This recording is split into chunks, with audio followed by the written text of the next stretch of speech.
Ma'am, ওই 3 number টেবিলে এই ব্যাগটা পাওয়া গিয়েছে। আচ্ছা ঠিক আছে, দেখো তো ব্যাগের মধ্যে কিছু আছে কিনা। ঠিক আছে।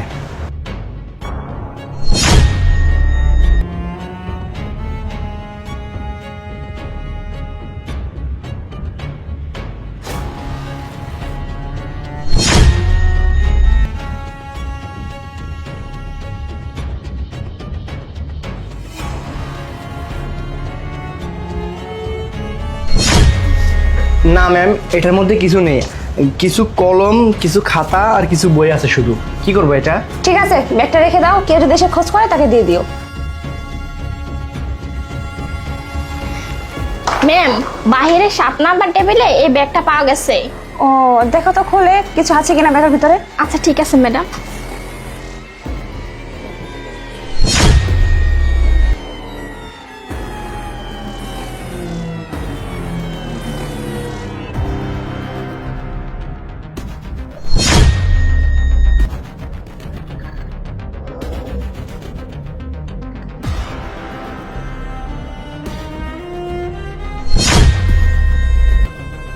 ম্যাম, এই ব্যাগের মধ্যে তেমন তো কিছু নেই, শুধুমাত্র কিছু পেপারস আছে, এই সবই। আচ্ছা ঠিক আছে, ব্যাগটা নিয়ে গিয়ে রেখে দাও, কেউ যদি এসে খোঁজ করে তাকে দিয়ে দিও। ঠিক আছে ম্যাম। ম্যাম, 7 নাম্বার টেবিলে এই ব্যাগটা ছিল। আচ্ছা দেখো তো ব্যাগের মধ্যে কি আছে। আচ্ছা।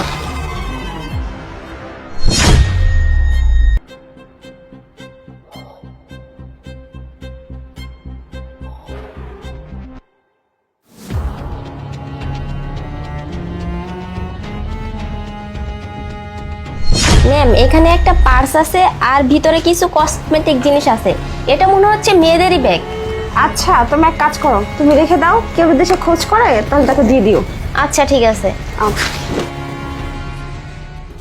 তোমাদেরকে আমি ডেকেছি এজন্যই যে তোমাদের বিরুদ্ধে বারবার আমার কাছে কমপ্লেন আসতেছে। বিভিন্ন সময় যখন কাস্টমার আসে তখন কাস্টমারদের ব্যাগ থেকে ফোন, অনেক সময় টাকা, অনেক সময় প্রয়োজনীয় জিনিসপত্র হারিয়ে যাচ্ছে। দেখুন ম্যাম, সেটা আমি কিভাবে বলবো?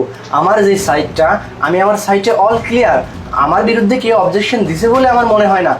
এরা দুইজন যে সাইটগুলো দেখতেছে, আপনি ওদেরকে দেখতে পারেন ম্যাম। আমি এসব ধরনের কিছু জানি না ম্যাম। এই তুমি চুপ করো। হ্যাঁ, তোমার সাইডে কোনো অবজেকশন আসতেছে না, তুমি তো খুব ভালো। শুধু একটু মেয়ে দেখলে, মেয়ে কাস্টমার দেখলে গায়ে তাদের ঢলে পড়ো, আর ছেলে কাস্টমার আসলে তাদেরকে কোনো সার্ভিসই দাও না। মেয়ে দেখলে একটু বেশিই সার্ভিস দাও, তাই না? দেখুন ম্যাম, আমার যে সাইটটা আছে সেটা আমি সততার সাথে পালন করি।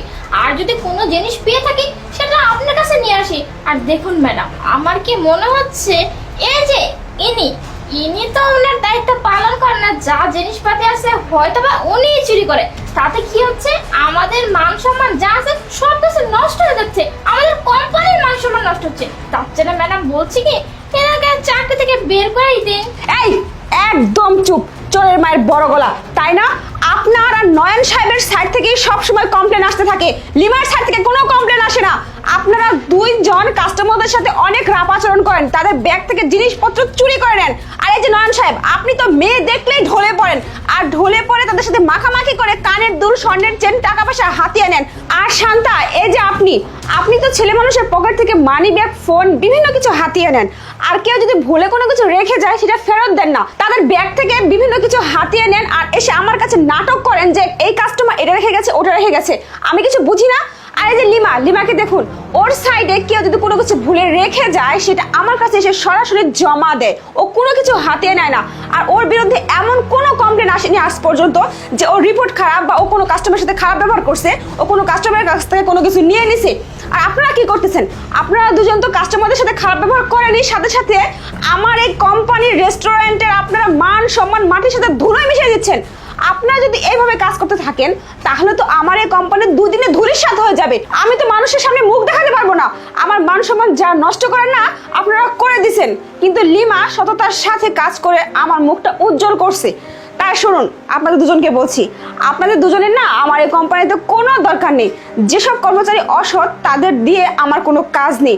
আপনারা দুজন এই মুহূর্তে অফিস থেকে বের হয়ে যাবেন। আর লিমাকে আমি প্রমোশন দিয়ে ওকে আরো ভালো পজিশনে প্রতিষ্ঠিত করব, ওকে আরো ভালো করে কাজ শেখাবো আমি। কারণ আপনাদের মতো চোর থাকলে না আমার কোম্পানি দুদিনে লাটে উঠবে। তাই বেশি কথা না বলে দুজন এই মুহূর্তে এখান থেকে থেকে বের হয়ে যাবেন। আর এই যে একটু আগে যে ব্যাগের নাটকটা করলাম না, সেটা সম্পূর্ণ আমার সাজানো প্ল্যান ছিল। আপনাদেরকে আমি পরীক্ষা করতেছিলাম যে আসলে আপনারা সৎ কি অসৎ। কিন্তু নয়ন সাহেব আপনি আর শান্তা আপনি দুজনের পরীক্ষায় ডাহা ফেল মারছেন, কিন্তু লিমা তার সততার পরীক্ষায় পাশ করছে। তাই আপনারা কোনো এক্সকিউজ দিয়ে এখানে থাকবেন না, এই মুহূর্তে এখান থেকে বের হয়ে যাবেন। Ma'am. একদম নো এক্সকিউজ, যান বের হন এখান থেকে। যত সব চোর জচ্চরের দল।